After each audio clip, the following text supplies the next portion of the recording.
어제 아침에 우리가 살폈던 것은 야곱의 남은 자였습니다. 이스라엘의 남은 자가 아닌 야곱의 남은 자. 부끄럽고 못났고 허물을 뒤집어 쓰고 있는 이름이 야곱이지만, 그럼에도 하나님은 그 야곱과 같은 사람들을 통해서 당신의 남은 자, 이 세상에 생명을 전하고 복음의 역사를 이끌 사람들을 남겨두시겠다라고 말씀합니다. 주변은 다 쓰러지고 다 넘어져서 끝장난 것 같아도 오히려 그 속에서 더 바른 신앙으로 거듭나는 사람들이 생긴다라는 겁니다. 많은 사람들 가운데 많은 백성 중에 있다라고 말합니다. 우리의 소속이 세상 나라입니까? 하나님 나라입니까? 우리의 근본적인 시민권이 이 세상입니까? 아니면 천국입니까? 많은 세상 사람들 가운데, 세상 나라 가운데 하나님이 당신의 남겨진 천국의 시민권을 가진 사람들을 남기시겠다고 말씀하신 이 비전이 오늘 우리에게 지금 이루어져 우리가 하나님 나라에 속한 사람으로 인정하고 그 삶을 살아가고 있지 않습니까? 그렇습니다. 언제나 남은 자입니다. 많은 사람들이 원망과 불평과 끝났다라고 하는 절망 속에 처한다 할지라도 하나님이 남겨둔 사람들은 그 가운데서 반드시 있습니다. 그 사람이 도덕적으로 옳거나 그 사람이 굉장히 뛰어나기 때문이 아니라 하나님이 그를 붙잡고 계시기 때문에 이 야곱같이 부끄러움과 허물을 뒤집어 쓰고 있어도 그 사람이 남은 자인 겁니다. 남은 자는 모두 하나님으로부터 기인됩니다. 우리 자신에게서 출발하지 않습니다. 그 내용을 이제 한번 살펴보도록 하겠습니다. 그들은 말합니다. 야곱의 남은 자지요. 그들은 여호와에게로서 내리는 이슬 같고 풀이에 내리는 단비 같아서 말합니다. 이슬은 하늘에서 내리는데 여호와 하나님에게로서 내리는 이슬 같다, 이렇게 말합니다. 그리고 풀 위에 내리는 단비, 풀 위에 내리는 단비도 역시 하늘에서 내립니다.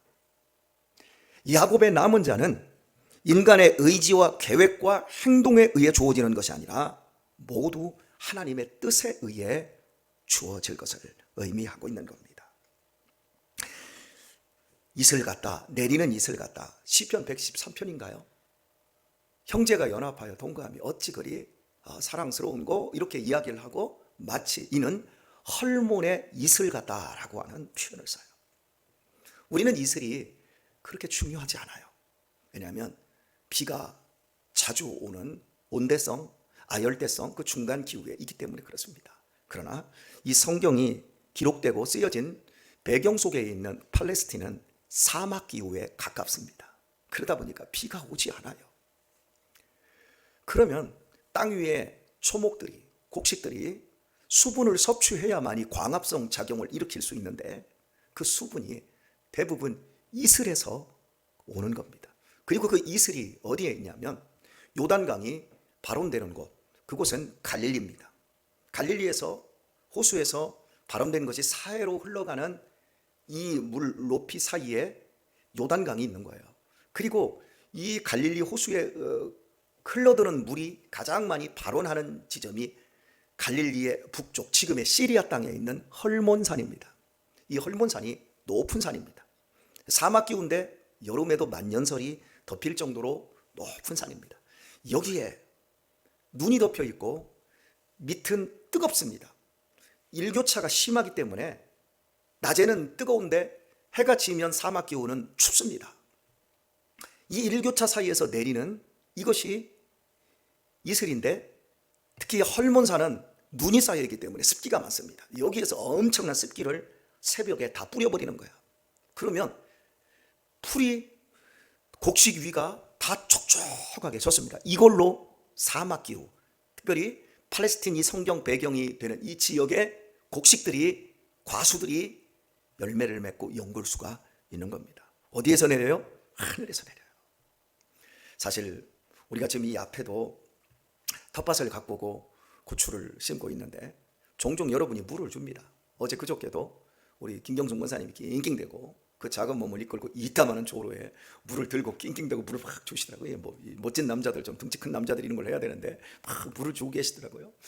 우리가 가물 때 물을 떠다가 주잖아요. 아무리 물을 떠다 줘도 100번 1000번을 물을 줘도 한 번 하늘에서 내리는 비에 이게 따라갈 수가 없지 않습니까? 하늘에서 내려와야 돼.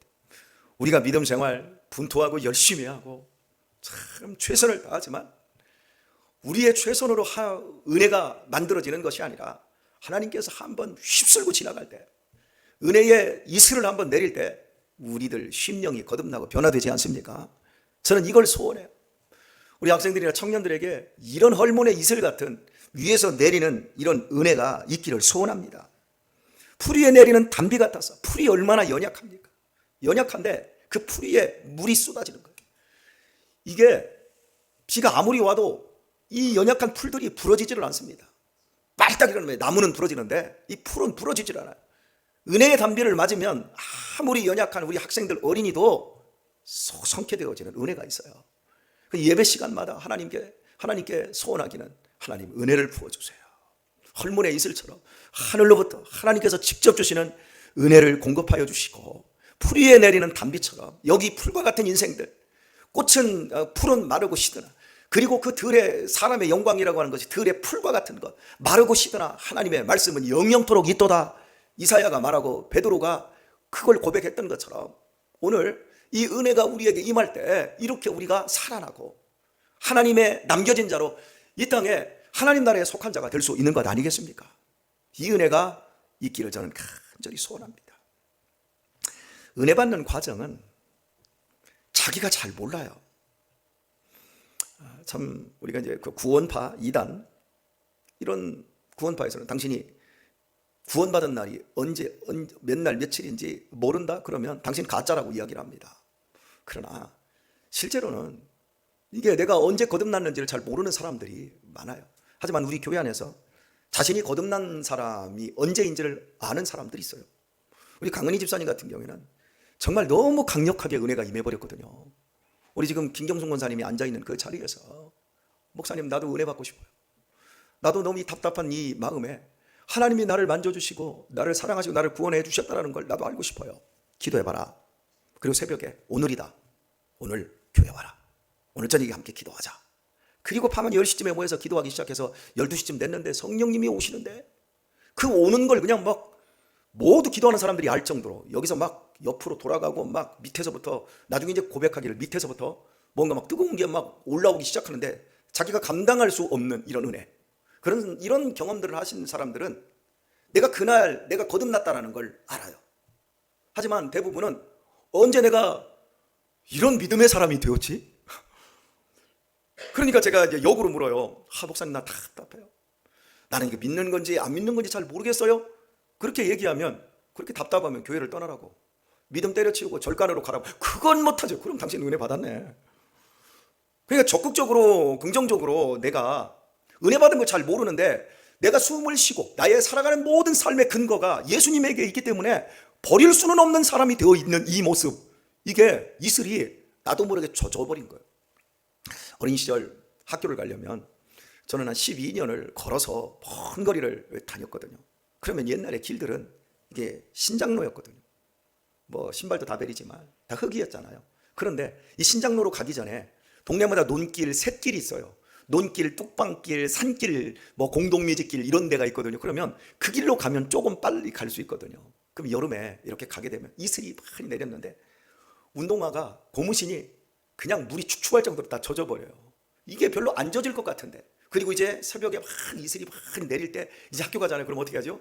이런 데가 막 머리가 감겨진 것처럼 이렇게 물기로 인해서 물이 뚝뚝뚝 떨어져요. 학교 가면. 그럼 애들이 야, 너 뭐 미역 감다 왔냐? 그러면 바로 학교 옆에서 사는 애들은 이슬 하나도 안 묻었으니까 미역 감다 왔냐? 이렇게 얘기를 하면, 야, 멀리서 걸어봐. 이렇게 돼. 너는 집이 가까워서 이렇게 그냥 뽀샤시 하지만 우리는 이래. 여러분, 우리가 믿음 생활 하다 보면 이렇게 완전히 온몸에 이슬을 뒤집어 쓰는 것처럼, 막 단비가 내려서 그냥 촉촉이 젖은 것처럼 이렇게 우리의 온몸에 스며들어 버리는 거예요. 이게 믿음 생활이에요. 그래서 이 믿음의 원리 속에서 우리에게 가장 중요한 원리가 뭐냐면 기다릴 줄 알아야 되는 거예요. 하나님의 은혜를 기다릴 줄 알아야 돼요. 그리고 지금 이 시간에도 하나님의 은혜가 내리고 있는 거예요. 포기하지 않고 인내하며 기다릴 줄 아는 것. 자, 읽은 말씀 그 뒷부분을 또 봅니다. 풀 위에 내리는 단비 같아서 사람을 기다리지 아니하며 인생을 기다리지 아니할 것이며. 기다리지 않는데 누구를? 사람을, 인생을. 이게 똑같은 말인데 인생이라는 말을 쓸 때는 하나님과 비교해서 쓰는 말이에요. 사람 누가 만들었어요? 하나님이 만들었어요. 사람이라는 뜻이 뭐예요? 흙이에요. 아담아, 흙이에요. 흙. 그러니까 우리에게 하나님이 위에서부터 내리는 이슬 같은 은혜, 단비 같은 은혜, 그 은혜를 우리에게 주실 때 누구에게 주시냐? 나는 흙덩입니다. 나는 하나님의 은혜가 없이는 이 땅에서 아무것도 할 수 없습니다 라고 고백하는 그 사람들에게 내리는 것이 바로 은혜이고, 그 사람들이 남은 자가 된다라고 하는 거예요. 내 자신이 뛰어나다? 나는 하나님이 돕지 않아도 돈도 있고, 나는 학벌도 좋고, 나는 건강도 있고, 나는 하나님이 도와주시면 좋고 안 도와주시면 그만, 이런 사람에게 남은 자의 은혜가 있지 않아요. 저는 부모에게 물려받은 유산도 없습니다. 그렇다고 학벌도 좋지 않습니다. 그런데 저는 54년을 살아오면서 하나가 있었어요. 그것은 하나님을 믿는 거예요. 다른 사람들하고 다른 게 있다면 하나님을 믿는 것은 다 해요. 많은 사람들이 하나님을 다 믿는다 그래요. 교회를 안 나오는 사람들도 어떻게 하나님이 안 계시냐, 너는 교회에 계신 하나님을 믿지만 나는 단비 내려주시고 이렇게 세상을 창조하신 조물주로서 내 하나님을 믿는다. 다 하나님 믿어요. 그런데요, 저는 하나님만 믿었어요. 우리 어머니가 가지고 있는 돈 없으니까 믿을 것도 없었고, 우리 어머니 병든 몸 모시고 살아야 될 짐밖에 없었어요. 자, 여러분들에게 늘 강조하는 게, 절간이라도 재물을 가져다 주라고 하는 이유가 기분 나쁘게 생각하지 마세요. 자식이 부모를 믿을 때는 부모를 믿어야지 부모가 가진 능력, 재산 이런 것들을 믿기 시작하고, 내 삶은 오늘 게으르게 살고 내 삶은 오늘 성실하게 살지 못하게 하는 모든 것들이 있다고 한다면 그것을 다 버려야 되는 거예요. 저는 하나님만 믿었어요.